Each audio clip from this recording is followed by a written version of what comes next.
this week and survived Halloween. Looking forward to our agenda. Is there any a motion to our, or is there any additions to the agenda before we move on? No addition. We're good. I'll entertain a motion to accept the agenda. So moved. Thank you, Robin. Second. Thank you, Brittany. Is there any discussion with the agenda? All right, hearing none. All those in favor of approving the agenda say aye. Aye. Those opposed, same sign. Motion carries. All right. Moving on to our, looks like we have our consent agenda first. I move approval of the consent agenda as presented. Thank you, Robin. This is Corey. I would second that motion. Thank you, Corey. Is there any discussion with the consent agenda? All right, hearing none. All those in favor of approving the consent agenda say aye. Aye. Aye. Those opposed, same sign. Motion carries. All right, moving into our executive director's report. We wanted to update you on a few projects that are coming about here. The first one, probably the most lengthy one of these three, so we'll start there. What we're looking at, and this was part of the discussion that we've had since I stepped in as executive director, is looking at what role SEEC does play in supporting special education in our area. One of the first steps that we're looking to take forward is what administrative supports could SEEC support through our area. And as you guys know, we are already sharing that capacity with special education director with my contract.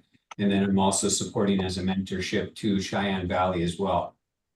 We've had an advisory group, I'll call it, that included Dr. Steiner, Dr. Fryer, Mr. Curry's on that group, Dr. Larson from Milner, and Josh Johnson from Valley City. And we've met several times throughout August.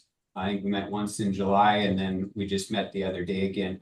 And what we're really looking at is the potentially establishing what I would call a special ed department within SEEC, where if you look at our flow chart or our staff chart, we have a layer of directors. So Keely, who's with us today, is a director.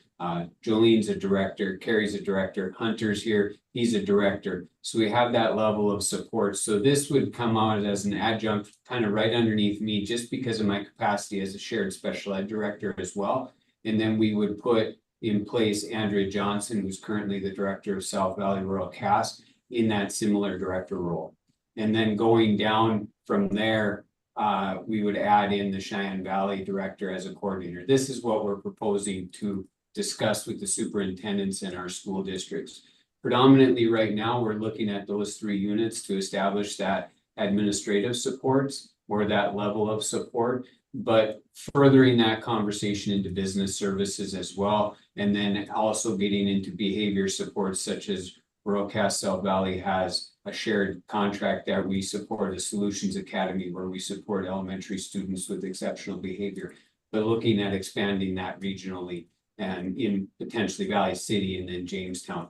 But first, we want to establish that department piece as a special education department, and we feel like we have the right people. We just would need to align them to this SEEC hierarchy, if you will. Once those are established, then we look into that other component parts, and we'd also bring what our current special ed piece with PTOT, we'd move that under that special ed department too for greater alignment as well. These pretty preliminary discussions. We wanted to bring it to this group to ask questions and get feedback. When we met yesterday, we have a plan that we're going to share this out next week. So next week we start with a Rural CAS board meeting at 8:30. Then we're going to jump into a joint South Valley Rural CAS meeting, and then we have our SEEC superintendent meeting, the eastern side, and then we will jump into a South Valley board meeting next Wednesday. So we're planning to share this information at that for some feedback from the superintendents, but also some feedback from those two boards, primarily Rural CAS South Valley, since they would be taking on a bulk of it. Also going to Cheyenne Valley board meeting in December, And then we have a West superintendent meeting scheduled for November 20th in Edgeley that we'd be sharing this information as well. Seeking feedback predominantly from those superintendent groups of, is this the right direction? That advisory group that I mentioned feels like this is moving us in the right direction to establish those special education supports that we've looked for at that REA level, if you will. From a cost standpoint, we would look at this as a cost neutral project, in that being any services we would take on at SEEC would be directly billed out to those three, starting with those three units that I mentioned: South Valley, Rural Cass, Cheyenne Valley, at that administrative supports. From their perspective, they're already paying for it, if you will. It's just more of an organizational move. The thought being we would be able to then solidify administrative supports for special education directors in the area, that if anyone were to leave, retire, move on, we would have kind of that triangulation piece. There would be three people at an administrative structure. So the duties of that director would just continue on. Hire a new person and move forward, as opposed to now where it's just kind of a reset. And then we just sit and hope that that director doesn't leave. And then when they do, we reset, and then sit and hope again that that person doesn't leave. So we're really trying to establish that. From a SEEC perspective, this is a model that's well established in many other states. The service model related to special education is really what the foundational piece of many REAs or area service cooperatives in other states is founded upon. This is already kind of being done in Korea as well. So they have a model that I've been consulting with Luke about a little bit too. They already have kind of a special ed department. Theirs kind of came by force a little bit more. They had an area unit that didn't have a director and they needed one. So they came to Korea and said, could you do this? And they said yes. And then they've kind of gone through the process of establishing that a little bit more. We would want to maintain a lot of local control with this, as that's really important. So what we would do is the three boards would continue to operate as they are. And then we would continue to create or have what we would call an advisory committee that would be made up of our lead administrator from SEEC, along with superintendent representation from each of those three units. That would be an advisory capacity. Since at this present time, it's a direct billing, meaning whatever they're willing to pay for is what we would be looking at building capacity. So we would want to have a straight connection with those entities that are going to be looking at paying for it. As we develop over the years this service, I think that advisory committee would probably maintain but drift off a little bit. And then that function would probably come back a little bit more directly as our other committees or our other departments, if you will, at SEEC are established through the governing board. Governing board here would still have, final say in everything associated with that. But we feel that advisory capacity is pretty important, as it's pretty sensitive when you're moving through that process with local boards. And we want to maintain them knowing that they have a lot of control over what we're doing and building here to support their needs. This is an overview. I as the people that were on the call with me yesterday know, I can talk a long time on this one, but I'll probably stop there, as that's probably as much information as you guys are looking for, unless you have some specific questions.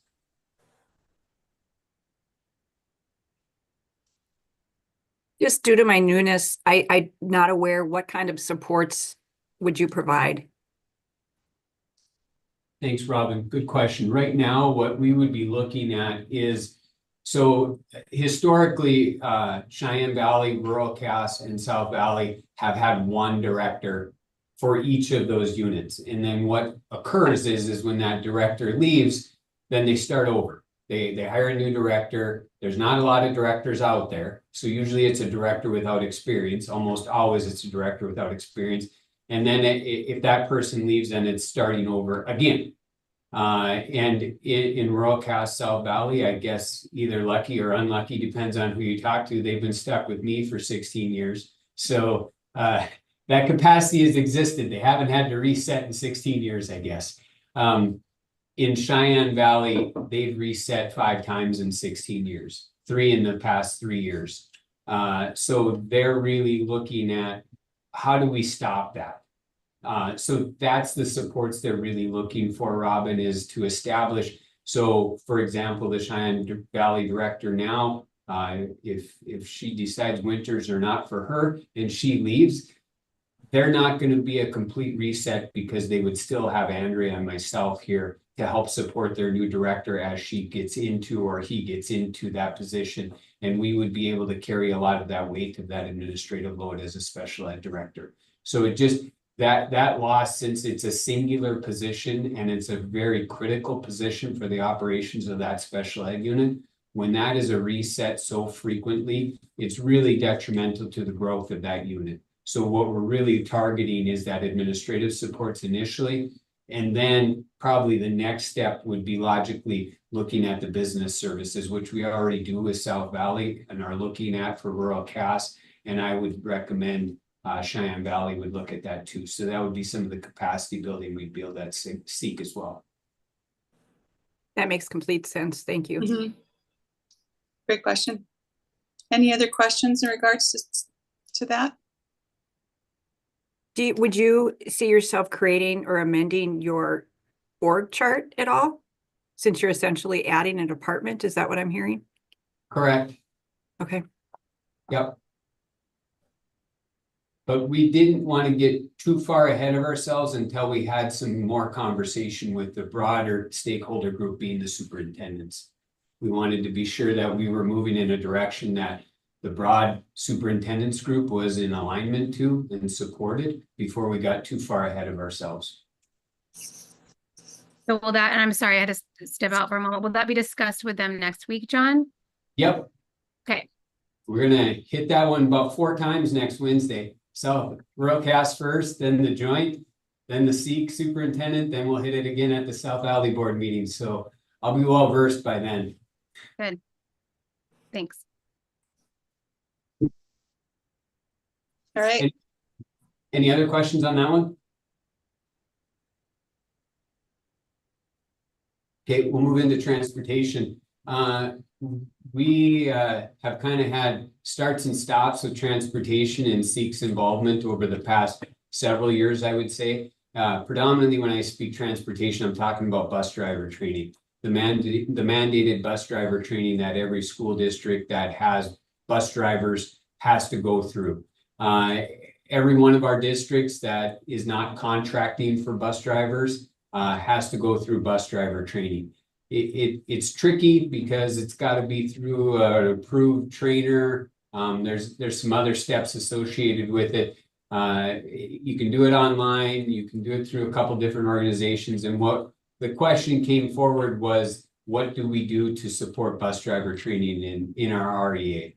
And we used to facilitate it by sending someone out and organizing it and registering and doing all that. We kind of backed away from that a little bit. And then the local districts were taking that over because we thought we had a trainer through another area REA, but there was some miscommunication that trainer wasn't available to our side of the state. So then we kind of had to go back to the Safety Council, which is our current level of involvement in. We pay a membership to the North Dakota Safety Council, which then all of our districts fall under that umbrella membership and are able to pay for and access trainers from the Safety Council to do that training. The question came forward from the superintendent is just basically what is our level of involvement in that bus driver training. So we're going to have that discussion as well next week at our superintendent's meeting, and then the following one at our November 20th meeting for the western side of our superintendent's group. And we're just going to discuss that. What should be SEEC's involvement in the bus driver training? And should we be looking at building capacity to potentially have our own trainer, or do we promote somebody within to become a trainer? What is that role that we should play? Or is it's good enough that we pay the Safety Council membership and everybody does their own thing? And so we just want to have a bit more discussion, as that's kind of been a rotational conversation. We're trying to bring a little bit of finality to it, to say, okay, this is where our line is and this is all we're going to do. Now we're kind of done talking about it for a while. So that's part of the purpose for bringing it forward is there's some miscommunication, and then we get asked some questions, and we haven't been able to offer much coordination or assistance there. Mhm. I think I'd be a little bit concerned about adding too many things to your staff's plate. So if we do special ed and then you had dad bus driving, and now we're going to be doing power schools going away and Klein's coming on board, you know, we may need more IT support, and at what level, where does it rank in the top priorities for each of the districts? Might be the question. That's good input, Patty. Thank you. And looking at our current staff, I don't think we have any bus drivers on staff. So I don't know that we got anybody that we would be able to build that capacity, but potentially it's maybe Hunter. He's probably the closest thing I've grown up on a farm, maybe. But looking at, is there an outside consultant that we would contract with? Is there a retired administrator or something in our area that has that experience that could be? I think Castleton has a person on staff that does some of their bus driver training. And I've heard out in Enderlin, potentially there's a person that's done some training as well. So if there is some of those people that exist within our REA, some of the sentiment that I've received from informal conversations with superintendents is, well, we would prefer that SEEC, and we would too, we would prefer to contract with our own people internally as opposed to an outside contract. Meaning I'd rather pay $500 to an internal teacher that's within one of our school districts and them get the money and do the training internally than paying for an outside vendor. Mm-hmm. So that would be a bit more, to touch on your question there, Patty, a bit more of the direction that I think I'd go. Mm-hmm. I would go back the same as you, as we don't have the staff right now to have our own trainer. It would have to be a consult contract with someone from out. Yeah, would in my opinion is sometimes I think we can provide a lot of services and then we become pretty average at some of those services we provide. I still think this is something that the local school districts should call around in their area and work together on. So if like we want it, Central Cass and Kindred can, if Justin wants Lisbon and Enderlin, not to say we can't facilitate those relationships or conversations to help. I just don't know that it would be my ultimate thing that I think SEEC should do, but like ultimately we can have that discussion as well. You know, at my own organization at Boys and Girls Clubs, our transportation man, when the new federal requirements went up so much and the costs soared, he became licensed to teach to teach for those types of licenses, and it's saving us thousands and thousands of dollars. So when you contract out, how much does it cost for one training, for example? It's so I've done some digging on this and contacting superintendents and just visiting with everybody in the area, and preliminary, again, very informal, looking at what we've done through Safety Council and those people that have done online training. The total cost, if we were to say, you know what, SEEC is just going to write the check for all of it, just send us the bill, would be between 17 and 20,000 about is where we would come in. And that would facilitate all the online trainings too, because schools have the option to do online trainings, and a couple trainings that would also encompass some of the trainings that are coming up. Like I think Dr. Gandhi's doing training for Richland here coming up shortly. So that's projecting out a couple of the other trainings that I've heard are going to happen as well. So that would be the cost. And that's multiple vendors. So that's several trainings being done through the Safety Council. That's online training that Kindred did through Small Rural Schools Organization. That's Northern Cass, who I think went through the Safety Council for their online training. That's looking at Castleton, who had kind of their own internal person. So just taking a good look at all of those area trainings that I know and am aware of that occurred and what each school district did, and then just kind of adding it all up. That would be about the total price tag.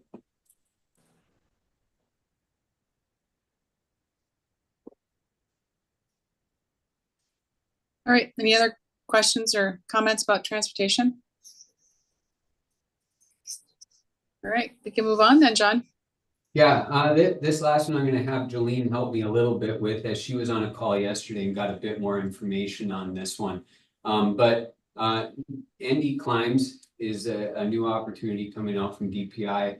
The application for ND Climbs is going to be coming up here in November and January, so our schools will be invited, those that qualify would be invited to apply.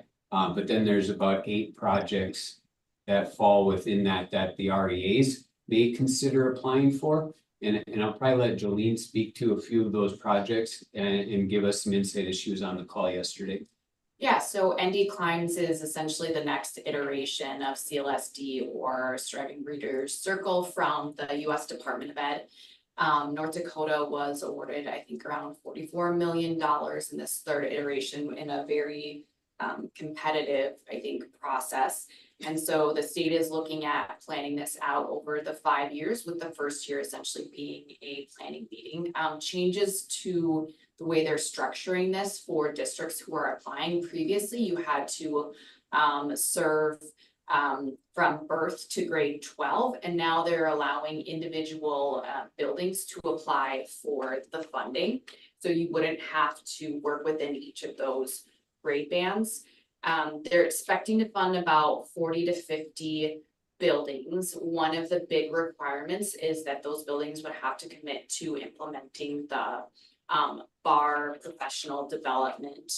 And I think we're going to have Dr. Larson speak about that at the superintendent's meeting next week, just to give folks a sense of what that commitment is, what it looks like. That's going to be a big chunk of the budget that is for the grantees. So that's a piece. There's not a training of trainer opportunity, so that's really going to be contracting with the bar folks to do that as part of that project. I think, speaking about the opportunities for SEEC to be part of this, there's some learnings in the other iterations of the grant where folks went out and hired consultants, vendors for different aspects. And I think after the fact, DPI found maybe that not all of it was aligned to the science of reading, and they didn't have as many parameters as part of that. And so they're going to be issuing some RFPs, actually 8 of them, or contracts. They may not need to go out to bid necessarily if REAs take them, but then others may as well. And they range everything from evaluation to hosting a website. A couple of the opportunities are more around the professional development coaching support. There's one specifically that's for administrators. And then the other one is a community of practice for educators, which is a pretty sizable, having working with coaches and facilitators in each of those buildings. So DPI held a call yesterday with the REAs just to kind of give them a sense of what those potential projects could be. And they're going to reach out over the next couple of weeks and survey to see if there's interest in applying for those within the REA, so they know if they need to seek an outside vendor as part of that. So our team here is going to be meeting to take a look at those. There's also an early learning opportunity for that birth to 5 grade band that could be a good fit for our child care aware program. So 5-year project, potentially some large scale work. So I'm just keeping you in the loop as we kind of assess where we think we might be able to support and continue to support that literacy work. Just to clarify again, forgive my naivete here. So North Dakota Climbs would be a supplement or complement the science of reading? So things within that literacy grant would need to align with the science of reading. It is different funding than the existing state funding, the $1 million that is for the science of reading that's ending this biennium that DPI hopes to get a renewal for. I noticed that was all in capitals. What does that acronym stand for? That's a great question. I'm not sure if I know off the top of my head. North Dakota. They have really good visuals about all the climbing up a mountain, though, and in each of the pieces. I think it's North Dakota Comprehensive Literacy, and then I'm not getting. In measured balance systems. Thanks, Jen. Yep. There That's a is mouthful. There is a webinar for districts who are interested in potentially applying here at the end of November as well. So we'll be sharing that out as well for those. I think one of our interest or question is trying to determine how many of our districts might be part of applying for that as well. Since it is a statewide contract, and trying to balance out that that piece regionally here as well as statewide as well.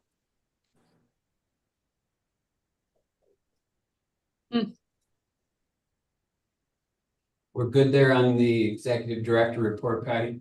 All right. We can move into our annual work plan. We had 3 policies that would just look to monitor. One was the staff accountability, emergency succession, and engagement with stakeholders. I don't know if you had a chance to look, they're all pretty general, but we want to at least every year take a look at those and see if there's any changes that need to be made. So if you want to just take a quick look at those, and I think we could do them all together, or if there's any discussion about a particular one.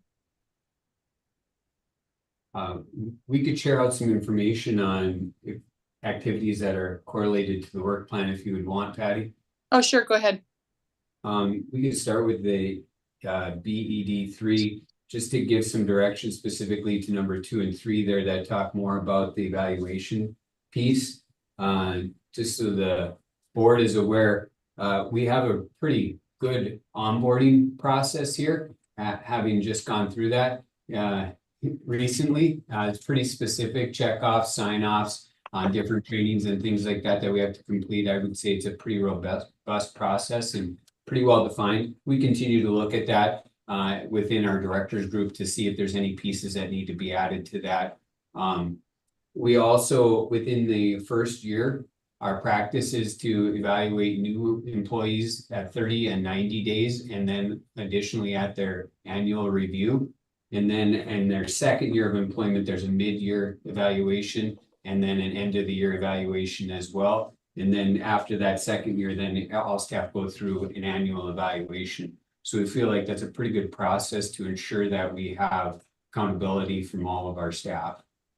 Any questions about that evaluation process or accountability piece? Moving into a couple of the other areas, I'll jump to the EDE1, which is the emergency succession.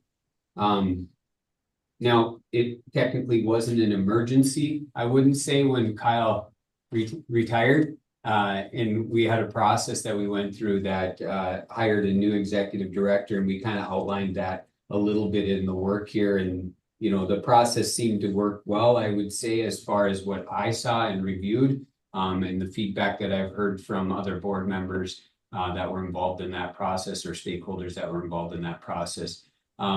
As far as continuous updates, we have monthly meeting with the directors, so they're well aware of it. And then we have meetings, the executive committee with Brenna and myself and Jolene have continuous meetings on a weekly basis as well, where we discuss aspects of what's going on here at SEEC and things like that. So that would be part of that. It just kind of, the work plan here outlines the steps if there was a need for an emergency succession for the executive director. Is there any questions about that area? We could probably take the word emergency out of that. I'm not sure why it's not just a succession plan. I would probably. There's a piece of this though that is in the event of, and we did have to employ this when Kyle had his heart surgery. Oh, And so it's right. a point of, like, in the event of, we have a plan for who is designated as taking over. So it needs Good to point. probably stay in that way. Yeah. Good Or point. Indicator 1 does account for the unexpected, whether or not you want to name the policy succession, and then have one of the indicators be the emergency aspect versus the kind of continual planning and capacity building. Because it does follow kind of both. If there Right. was an emergency and or if there was a non-emergency, like what we saw last year, where there was a resignation or a retirement and then the Yeah. process of hiring. So it does address both. Yeah. So I think you have a choice. Very good point.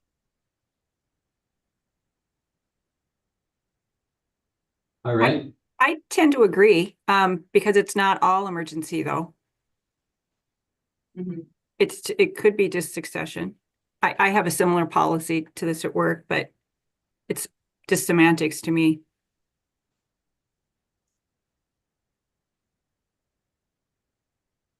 Moving into the last one, if you will, ED2, engaging with stakeholders. This is probably where a lot of our activity is being associated right now with a couple of the different areas associated with the work plan. Specifically within our operational plan, we have improving the knowledge base and collaboration among SEEC staff. So one of the activities that we've been focusing on specifically there is with the Vital Network. And we've just initiated that process. We had our first meeting and the first survey with data collection. We've established a work team within SEEC that involves program level people as well as directors and then executive director level people to be involved in the just planning and process associated with that Vital Network. As our initial steps, we heard some feedback about that first survey and a few of the first questions that were asked within that process for clarification. So then we met with Vital Network and established a work group from within SEEC that would be more of an advisory capacity to help guide that process along and facilitate some of those conversations. So we're looking at that as kind of establishing, maintaining that organizational culture and seeing what we can get out of that to see where we need to address changes or supports within our own community and culture here at SEEC. Looking at the other piece, kind of jumping ahead here to the areas that we really, some of them, as Patty indicated, are within the policy. So when you talk about, operating policies, procedures, those things, favoritism, discrimination, sexual harassment, those are all addressed in our policies. So those are well established. But again, going back to the operational plan on number 7 there, we have enhanced agencies' decision-making process for future programs and services. What we've looked at here is what is our area relationship with some of those, with our schools, those being our primary constituents. And a couple of pieces we highlighted here. I've been out to all the schools now. Our school liaison, district liaisons have initiated and I think are almost completed. So Jen's proposing a meeting to help us get together on Tuesday to talk about what did we learn from those visits? Are we putting the data in the right place? Are we organizing that information correctly from our district liaison visits? So I think those are all either wrapped up and completed or are in process and scheduled. So we just want to get back together and see what we learned from those and which direction we want to go. We've had one superintendent meeting. We have 2 more scheduled here in November. We have a 3rd one that's going to be an all superintendent meeting scheduled in January. And then we have our end of the year one scheduled in person in Valley City. And I can't remember if that's April, I believe. So we have those planned out. And as we talked about in some of the executive director report was some of those connections that we're making with the projects and sharing out at those superintendent meetings to make sure that administrative level is well informed of the projects, the new projects, especially that we're moving forward with. We've had one PAC meeting. We have another PAC meeting scheduled for November here. So we have a plan laid out for that PAC meeting. We discussed that at our last couple directors meetings. Jen's taking some leadership on that PAC meeting and continuing that process too. One of the new things that we're looking at developing is a tool, I'll say, that I found out about I went down to Omaha to a workshop that involved other area service cooperative executive directors from other states. And in Wisconsin, one of the executive directors implements what he calls as a 5-second survey.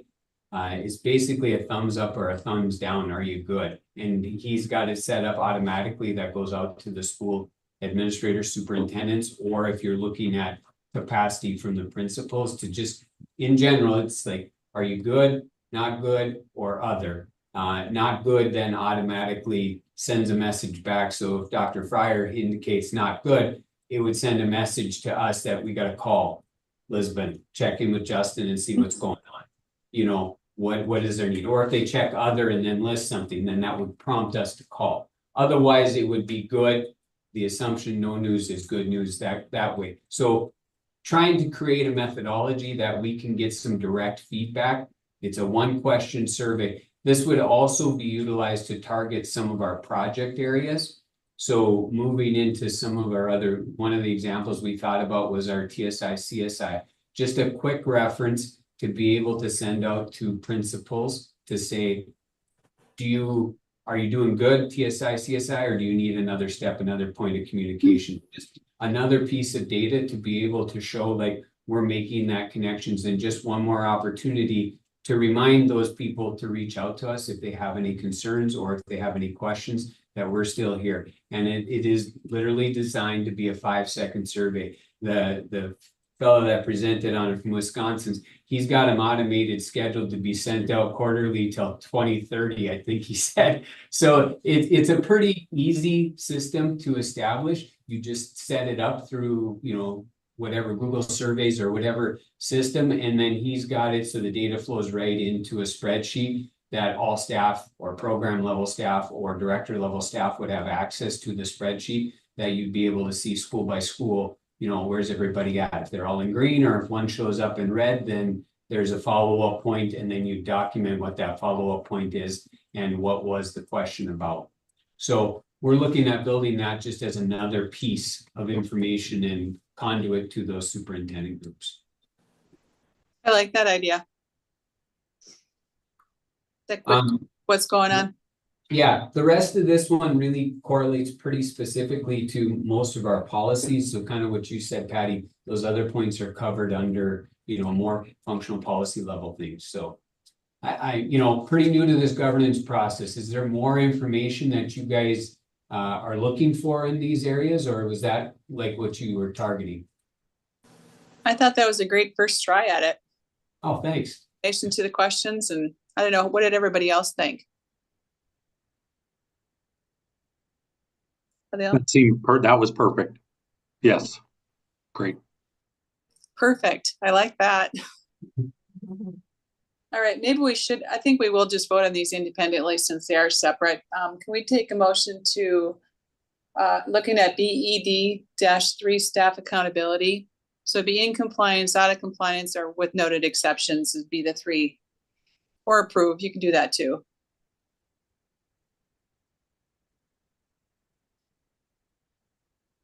I would make a motion to approve that and say we are in compliance. Thank you, Corey. I'll second the motion. Thank you, Justin. Is there any discussion about the staff accountability? That was pretty easy. All right, all those in favor of BED-3 staff accountability is in compliance, say aye. Aye. Those opposed, same sign. Okay, motion carries. Next would be the EDE-1 emergency succession.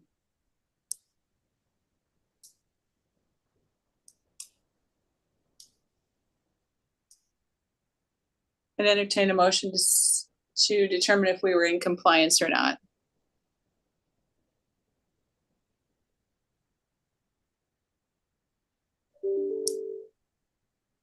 I'll make the motion, Robin. Thank you, Robin. Second. Thank you, Brittany. Is there any discussion?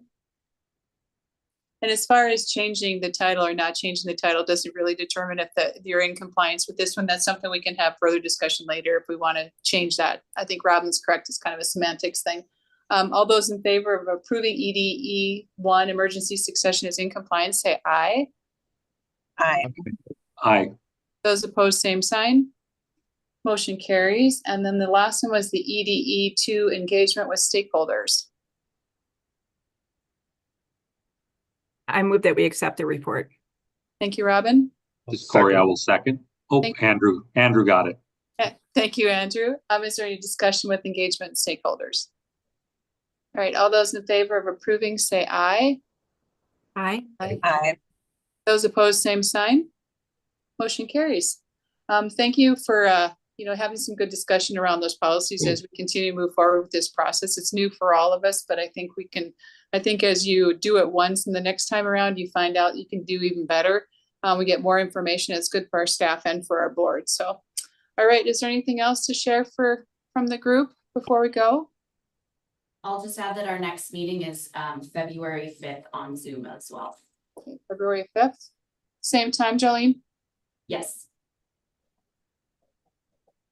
All right. Well, thank you, everybody. Appreciate it. If we don't see you before the holidays, enjoy Thanksgiving and Christmas, and we'll see you in February.